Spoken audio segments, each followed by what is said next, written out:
Ever wondered how it feels to pay for first class and still get treated like cargo?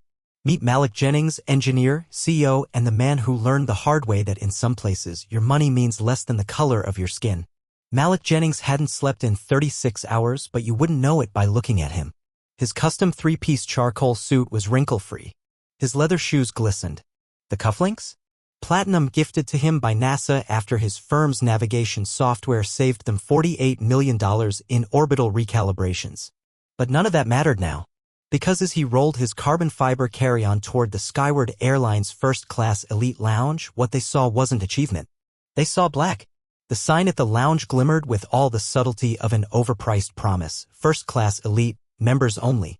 Malik approached. Cool. Focused. Bone-tired. He handed his platinum skyward elite card to the receptionist, Amber, if the name tag and weaponized cheerfulness were to be believed. She took one look at him, then at the card, then blinked like someone trying to solve quantum physics using a salad fork.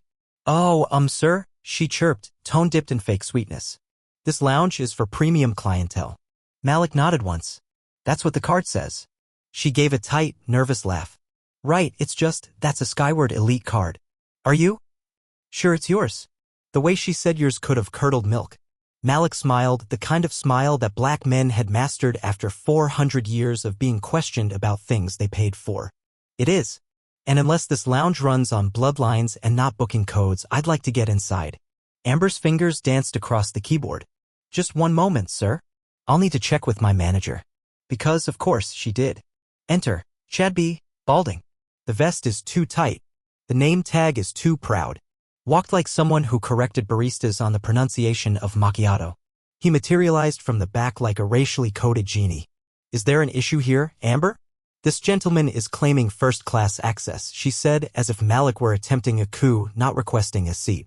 Chad looked Malik over the way rich people inspect auction items they're pretty sure are counterfeit. Sir, this is a high-security VIP area.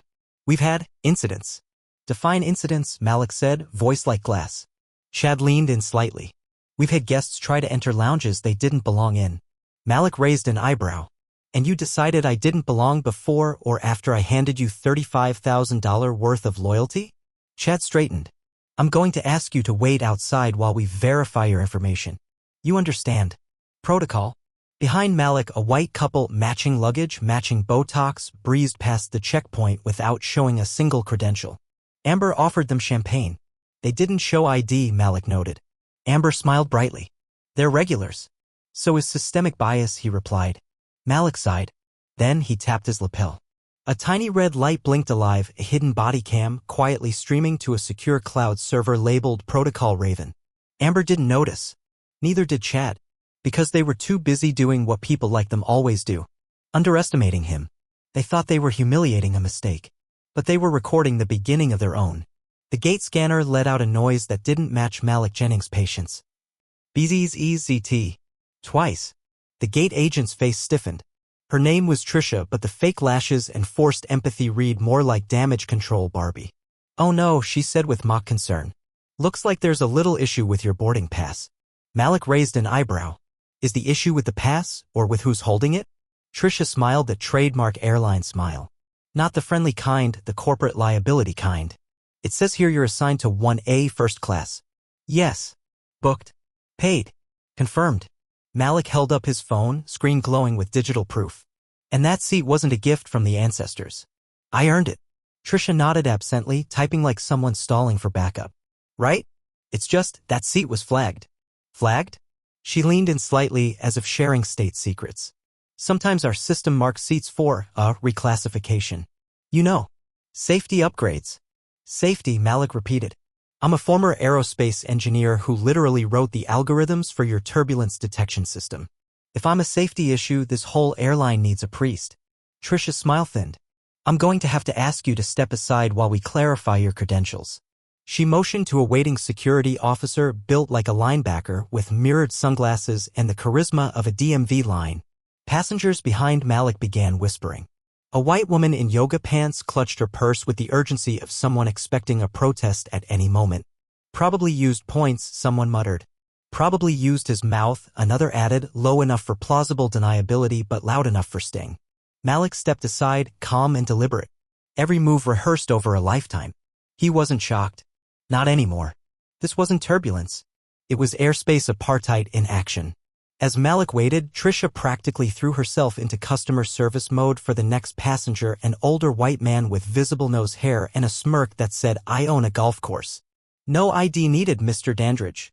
"Welcome aboard," she cooed. Malik blinked once, then pulled out his phone. One tap. The app opened. Secure channel, Raven active. Recording live. Then another. He texted one sentence to his legal team. "Update, denied boarding. Body cam running. Get the CEO on deck." And another to his comms director. "Pull screenshots of my booking. Post if needed." By now, Trisha was whispering with a supervisor. Clipboard. Faux concern. Flustered eyes. She approached Malik like she'd just realized she was about to be in someone's think piece, and not in a good way. "Mr. Jennings, we found a solution," she said. "We can reassign you to 9C in business class. You'll still get a complimentary drink." Malik stared at her. "No, thank you," he said, slow and cold. "I'll wait for the seat I purchased. Or you can explain on camera why the CEO of the company that built your fleet's navigation software got bumped for Mr. Golf Digest and his oxygen tank of entitlement." Trisha blinked. Once. Twice. Malik's phone buzzed. A new text from his assistant. "The CEO of Skyward Airlines has just been alerted. Wants to call you. You want it?" Malik typed back. "Not yet. Let them sweat at 30,000 feet. 35 minutes later, the plane was fully boarded. Except for one passenger. Malik Jennings stood at the edge of the jet bridge, his presence ignored like a fire alarm in a boardroom. Inside first class, someone had already tossed their faux leather duffel bag into seat 1A. His seat. The imposter? A mid-level finance exec named Scott Ellison who wore khakis like they were body armor and had the smirk of a man who had never been told no by anyone except his daughter's therapist. Meanwhile, Malik's name was being whispered through the airline's crew intercoms like he was an inbound hurricane. And then, because every circus needs a clown, the captain emerged. Captain Rick Donnelly. Veteran pilot. White. Thick mustache. Aviators. The whole Top Gun if it worked at TSA package. He approached with that forced chuckle white men use when they're about to do something wildly inappropriate but want it to seem friendly. "Mr. Jennings, I hear we had a little mix-up," he said. "I's not quite meeting Malik's. I just want to make sure this doesn't delay the flight." Malik turned. "It already has." The captain scratched his neck. "Well, you know, sometimes seats get double-booked. Computers aren't perfect." Malik's eyes sharpened. "But your assumptions are." Rick raised an eyebrow. "Excuse me. You didn't call me when you thought I was the problem," Malik said coolly.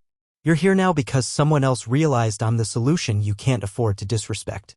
The pilot tried a laugh. It died in his throat. From behind him, a flight attendant with prematurely gray roots whispered into a headset. Malik caught fragments. "CEO, onboard delay, media coverage." "Jennings, oh God." He smiled. Not the kind that warmed rooms. The kind that made attorneys review contracts twice. Then, a voice crackled over the cabin PA system.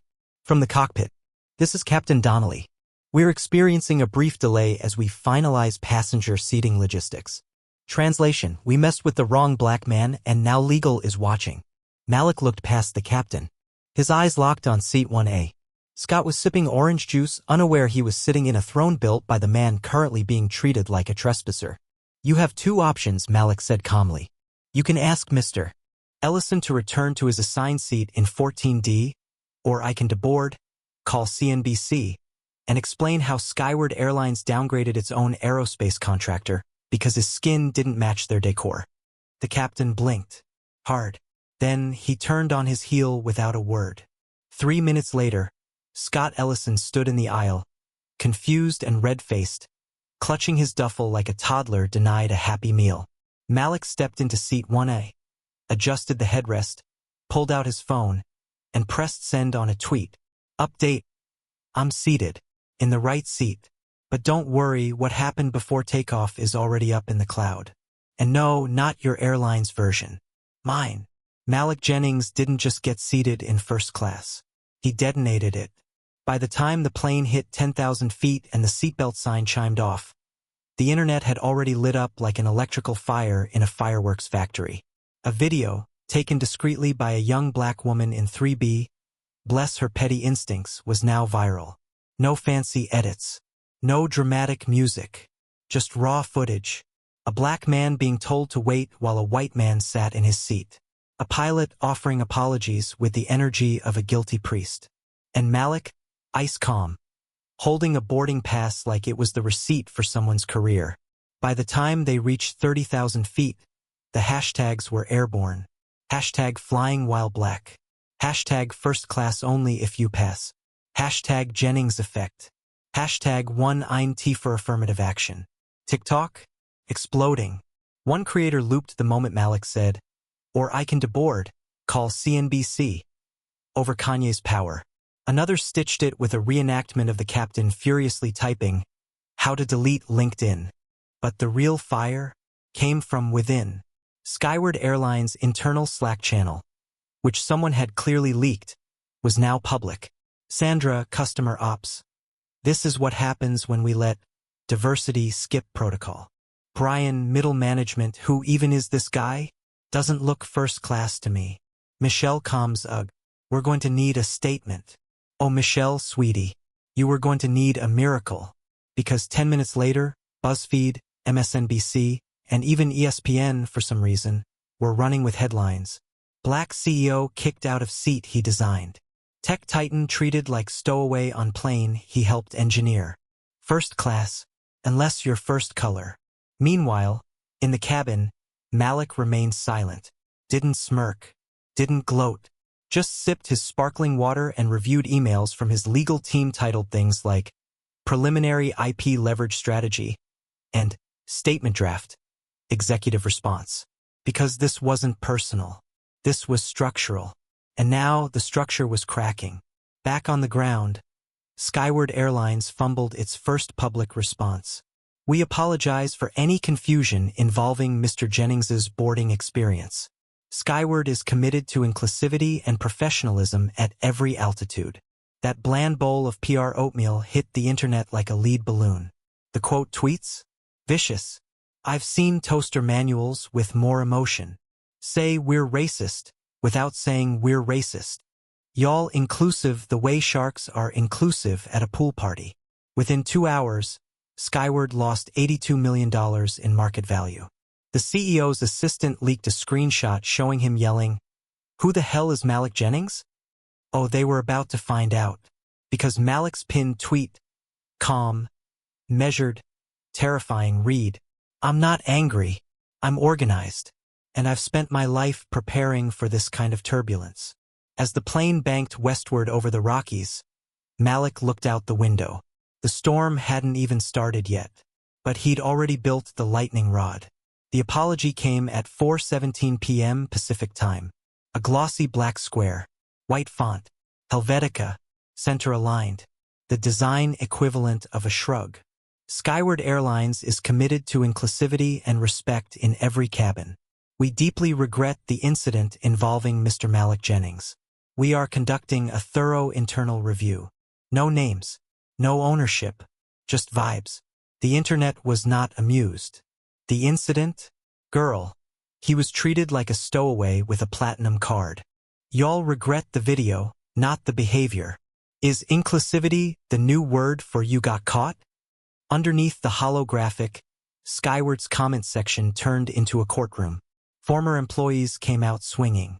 A former flight attendant posted, "I reported my manager for calling a black pilot urban ambitious. HR told me to consider cultural context." An ex-customer service rep added, "We had a policy nicknamed, 'Don't escalate while they record,' literally in writing." Then came the screenshots. Leaked internal slides from a first-class guest relations training module. One bullet point read, "Passengers who do not visually align with premium class expectations may be discreetly re-verified." Visually align? Translation. If they're not white, old, or dripping in country club logos, double-check their worth, preferably while smiling. It got worse. A second leak revealed an internal memo sent just 2 days before Malik's flight. From the desk of Skyward's VP of Passenger Experience. "We've had too many online incidents lately. Do not allow social media risks to board first class unchecked. Discretion is key. Prevention is better than apology." Malik didn't need to say anything, but he did anyway. He tweeted, Apparently, I'm a social media risk. I designed components that help your planes stay in the sky.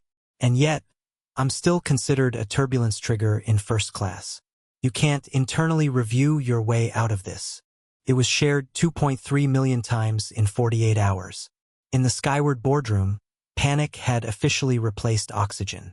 The CEO barked into a Zoom call. Someone tell legal to get in front of this. Do we settle? Someone asked. Settle? The CEO snapped. We can't settle with a man who bought the company's engine supplier last year. Silence. Because yes, Malik Jennings owned the tech that powered their fleet. Back on the ground, Malik's team quietly greenlit Phase 2.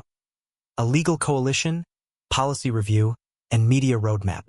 And that apology Skyward posted? By morning, it had been taken down and re-uploaded 3 times, edited so often it became a digital hostage video. But the damage had been done. And Malik? He didn't blink. He didn't shout. He didn't even run to the press. He just watched them burn themselves down, one memo at a time. The flight had barely taken off when the first hint of trouble arrived. Though this wasn't the kind of turbulence that shakes the plane. No. This was the kind of turbulence that shook the very idea of customer service to its core. Malik settled into his now undeniably deserved first-class seat. The flight attendants had become predictably nervous, hovering like bees around honey as they realized just who they were serving. Jessica, the flight attendant who had once been all smiles and vague apologies, now looked like she was about to be served her own apology. As Malik sipped his sparkling water, her uneasy smile reached him thin, as if she might crack at any second.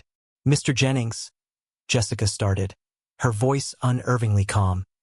I just wanted to say how sorry I am for the misunderstanding at the gate. Her words hung in the air like expired perfume. Malik didn't even look up from his phone. Misunderstanding? He repeated slowly. No, Jessica, no misunderstanding here. Your company chose to see me as a problem the moment I boarded. You don't get to paint this as a mistake. This was an intentional misstep, a calculated attempt to make me invisible. She faltered but still pressed on, knowing this was the moment where everything could either implode, or she could salvage some part of her reputation. I'm just trying to do my job, Mr. Jennings. The system flagged you for. Malik raised his hand, cutting her off. Save it. Don't pretend that the system is some abstract force working against you. You are the system, and you played your part in it beautifully.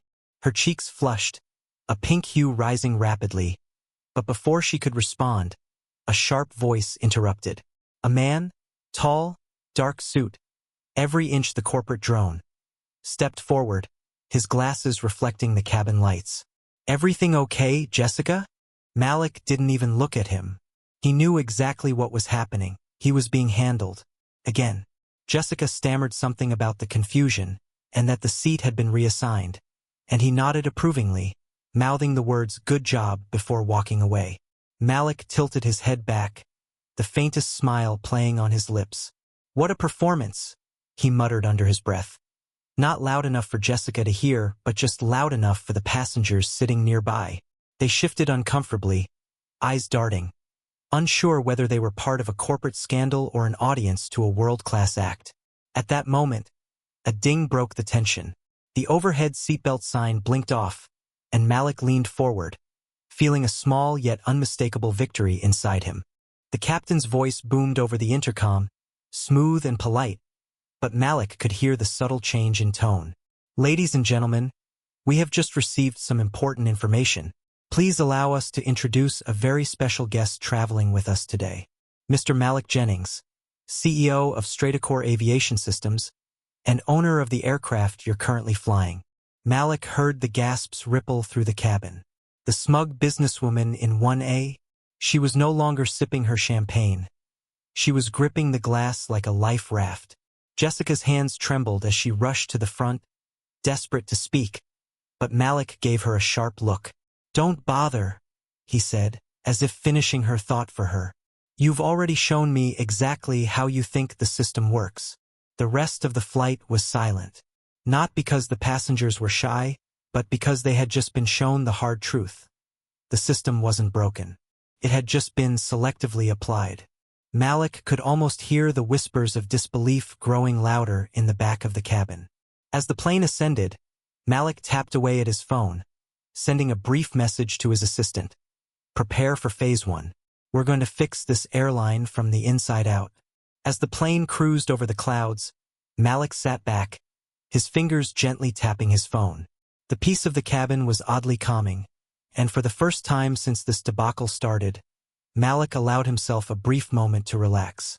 But relaxation was a luxury he couldn't afford for long. The game had only just begun. He knew exactly how this would play out. He had been through the motions before. Corporate America had a tendency to underestimate the power of people who had nothing to lose. The flight attendants, the executives, the gate agents, they all thought this would blow over. They all thought they could apologize and chalk it up to one bad apple in the bunch. But Malik wasn't buying it. He hadn't just boarded a plane. He had boarded a warship, and he was the captain now. Malik's assistant, Nia, texted him a simple yet ominous message. They're already calling. Prepare for the media storm. Malik smirked, glanced out the window, and began to type out a message that would turn everything upside down. He knew exactly what he was doing. Playing the long game. He wasn't interested in just getting his first-class seat back. That was a trivial matter. What he wanted now was far bigger than any one flight. He wanted to destroy the system from the inside, to make it so utterly uncomfortable for these corporate giants that they would think twice before discriminating again. Ladies and gentlemen, the captain's voice crackled over the intercom, his words almost too cheery to be true. We've received some feedback from our crew about a situation on board, and the team has taken immediate action. Malik rolled his eyes. Here it comes. We'd like to apologize for the confusion at the gate, the captain continued, his voice dripping with forced empathy. And we assure you, this will be addressed appropriately. He paused. Additionally, we're offering compensation to affected passengers in the form of travel vouchers. Travel vouchers. The same corporate band-aid that had been slapped on problems for decades. Malik could almost hear the collective sigh of annoyance rippling through the cabin. The flight attendants, who had been so nervous earlier, now seemed even more anxious. They moved in circles, not quite knowing what to do with themselves. The tension in the air was palpable, and it was all because of one simple fact. The airline was running scared. It was time for Phase 1. Malik stood up, his seatbelt unbuckled with deliberate slowness. All eyes were on him. He smiled, calm and collected, as if he were strolling through his office. "Excuse me," he said, his voice cutting through the silence. "I need to speak with the crew in the back. It's urgent." No one dared to stop him. The flight attendants exchanged nervous glances, but Malik didn't care. He was no longer part of their customer narrative. He was the storm on the horizon, and they knew it. As he walked to the back, he passed the flight attendants who were now staring at him with a mixture of dread and disbelief. None of them could meet his gaze. He stopped in front of the galley, where the head of customer service was already waiting for him. A man who looked like he'd been rehearsing for this moment all week. The way he shifted uncomfortably, his hands clasped in front of him, said it all. He knew he was about to be part of something far bigger than his paycheck. Malik raised an eyebrow. "Let me make this simple for you," he said, speaking with a low, calm intensity that sent a chill through the cabin crew. "I am going to take this airline down. I am going to ensure that every single passenger, every single employee, has their voice heard, no matter how uncomfortable it gets." The customer service head opened his mouth to respond, but Malik raised a hand. "No need for explanations. We both know exactly how this works. Your airline isn't sorry. You're scared. And you should be." He turned and walked back to his seat, his presence commanding attention. The flight attendants, the passengers, they were all still processing the weight of his words. And Malik? He was already plotting Phase 2. The real game wasn't being played in the sky. It was happening on the ground, in boardrooms and government halls, where the real power resided. The ground crew? They were about to realize that the man they'd underestimated was the one who would change everything. Malik's phone buzzed, snapping him out of his contemplative gaze. He glanced at the message, Nia again with a single word. It started. A slow, satisfied smile crept across Malik's face as he adjusted his collar.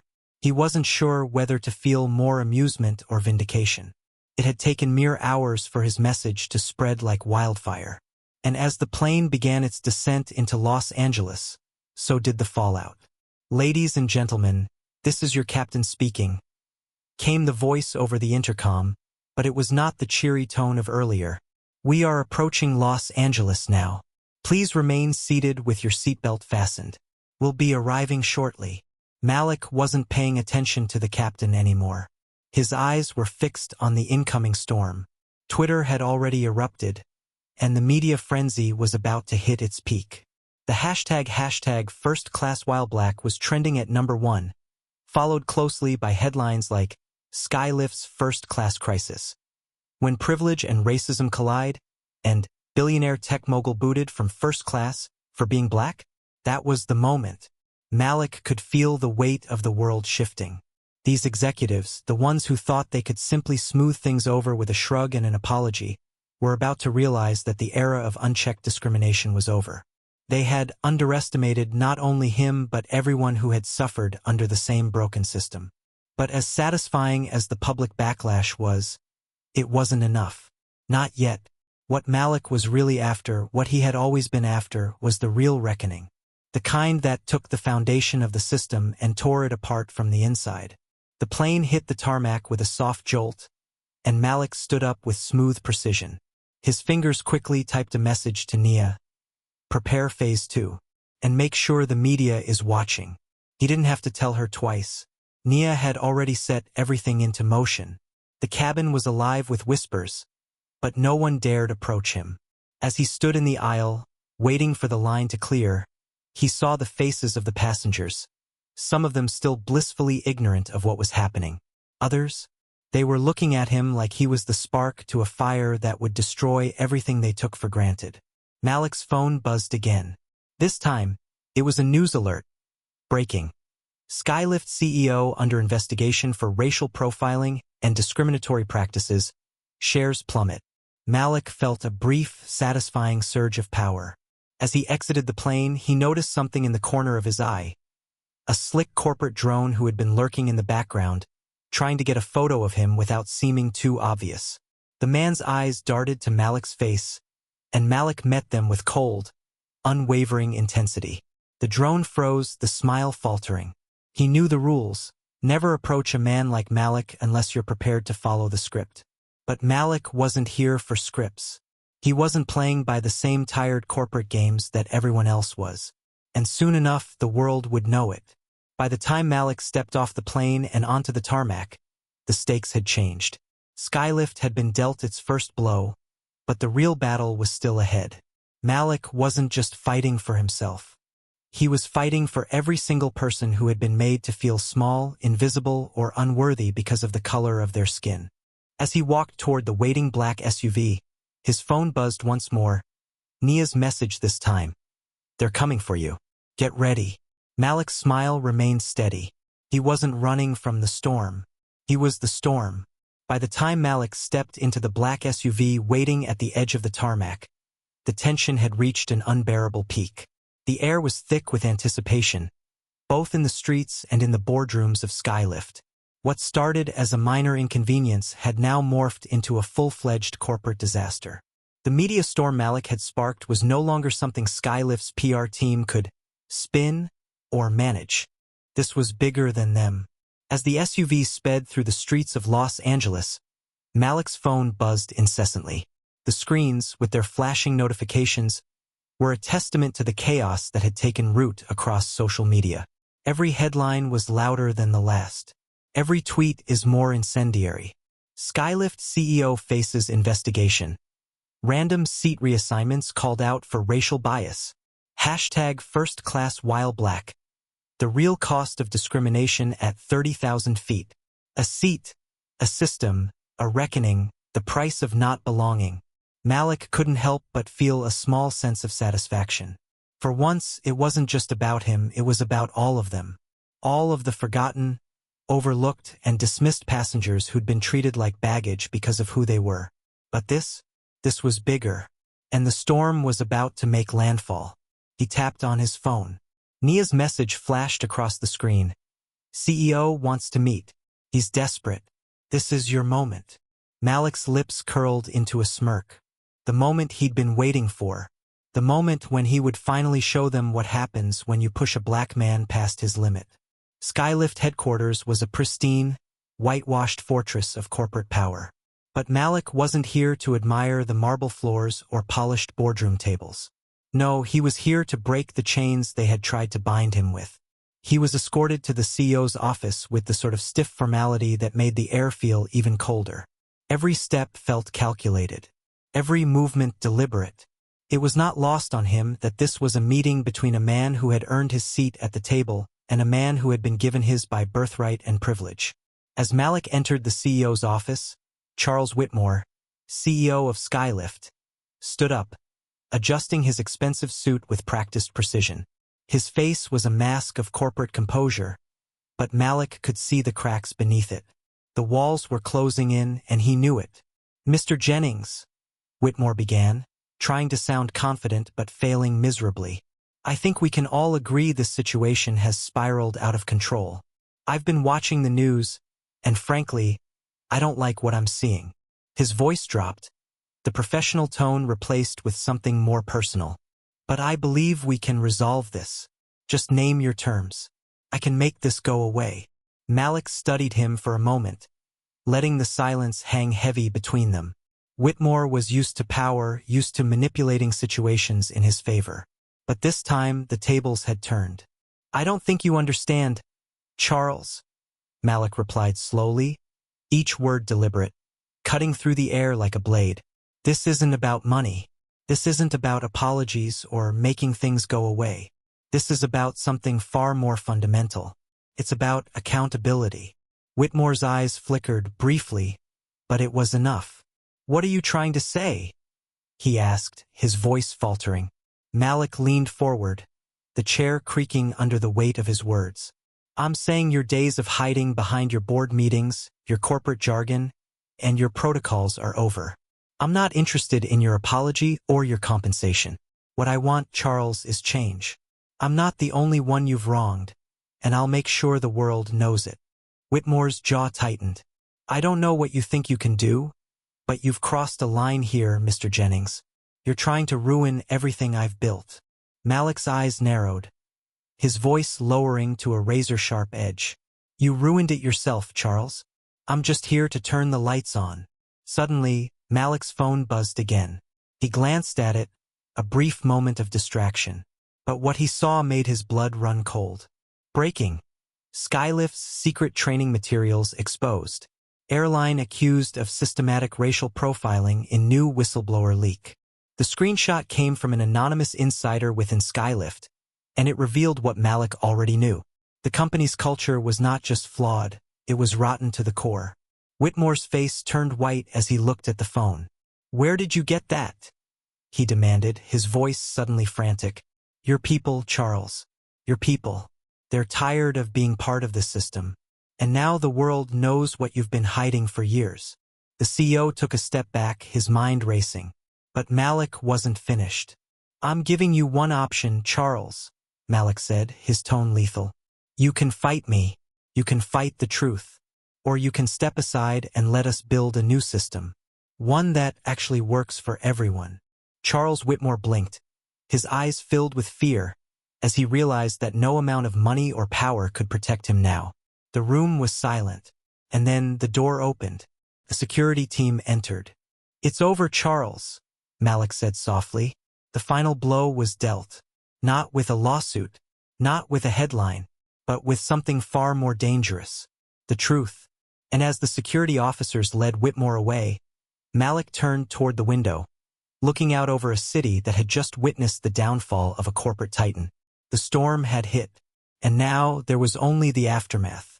Malik sat back in his chair, watching the last traces of daylight fade behind the Los Angeles skyline. The city, once a symbol of power and privilege, was now the backdrop for his greatest victory. But Malik wasn't satisfied. Not yet. Not until the final piece fell into place. Outside, Charles Whitmore, the now former CEO of Skylift, was being ushered into the back of a black SUV, his suit looking more out of place in the back seat than it had in the boardroom. His face was pale, eyes wide with disbelief. He had underestimated Malik. He had underestimated the strength of accountability, the weight of justice. And now there was no escape. Malik remained calm, like a predator surveying its prey. He watched with steady eyes as Whitmore's world crumbled, piece by piece. Inside the SUV, Whitmore's mind was racing. He thought back to the moment when he realized everything was slipping away, the moment Malik had exposed his own corruption, his own role in the racial profiling that had been embedded in Skylift's policies for years. He thought he could survive this, but no amount of money or power could protect him now. "Mr. Whitmore," came a voice over the phone, snapping him out of his thoughts. "We have a situation." His lawyer, sweating and panicked, was on the line. "What's happened?" "Your complications. They've gone public. The government's launched an investigation into your financial dealings. They're talking about money laundering through offshore accounts.